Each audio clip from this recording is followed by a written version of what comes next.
ରେ ଭରି ରହିଛି ଅମାପ ସମ୍ମୋହନ ଏବଂ ଅସରନ୍ତି ସମ୍ମୋହନ। ଆଜି ଶିରରେ ମଣ୍ଡିତ ପତ୍ର ପୁଷ୍ପ ତୁଳସୀ ଖଚିତ ଟାହିଆ। ଓହୋ କି ସୁନ୍ଦର ଆପଣ ଦେଖାଯାଉଛନ୍ତି ପ୍ରଭୁ। ଟାହିଆର ଦୋଳାୟିତ ଅଭିନବ ଛନ୍ଦରେ ପହଣ୍ଡ ବଣାଇ ଆସୁଛନ୍ତି। ଏବେ ଦେଖନ୍ତୁ ହୋ ଭଗତେ ସ୍ୱୟଂ ମହାପ୍ରଭୁ ଗତି କରୁଛନ୍ତି। ହୋ ଭଗତେ ମହାପ୍ରଭୁ ଏବେ ନୃତ୍ୟରତ। ମହାପ୍ରଭୁ କେତେ ଆପଣ ଆଉ ଝୁଲିବେ ଝୁଲନ୍ତା ଠାଣିରେ, କେତେ ଆପଣ ଆଉ ଆମକୁ ବୋହିବେ। ବଳଭଦ୍ର ଭଗବାନ ତ ତାଣ୍ଡବ ନୃତ୍ୟ ରଚନା କରି ନାଚି ନାଚି ଚାଲିଗଲେ ଏବଂ ମା ଭଗବତୀ ସେ ତ ଶୂନ୍ୟ ପହଣ୍ଡିରେ ନାଚି ନାଚି ଚାଲିଗଲେ। ସୁଦର୍ଶନ ମହାରାଜ ମଧ୍ୟ ବିଦ୍ୟୁଦାମ ଗତିରେ ନାଚି ନାଚି ଚାଲିଗଲେ।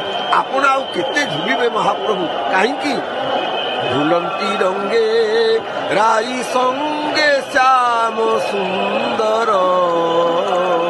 ঝুলন্তি রঙ্গে। ଆପଣ ଝୁଲଣରେ ବହୁତ ଝୁଲିଲେ ଏବଂ ପୁଣି ଝୁଲିଲେ ଯେତେବେଳେ ବୃନ୍ଦଗାନ ହେଲା ଆପଣ ସେତେବେଳେ ମଧ୍ୟ ଝୁଲିବାକୁ ଆରମ୍ଭ କଲେ ଏବଂ ঝুলিবে তো আজ কুঞ্জে বরজ রাজ ভুলি ন জীবকে চাহিব।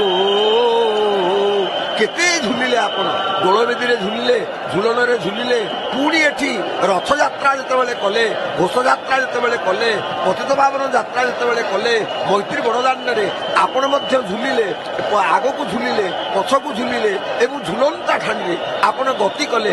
ମହାପ୍ରଭୁ ଆପଣ ନୃତ୍ୟରତ ରହୁଛନ୍ତି, ଭକ୍ତ ପ୍ରେମରେ ଉନ୍ମତ୍ତ ହେଇଯାଇଛନ୍ତି। କାହିଁକିନା ଭକ୍ତ ତ ଆପଣଙ୍କର ମନ ପ୍ରାଣ ହୃଦୟ ସବୁକିଛି।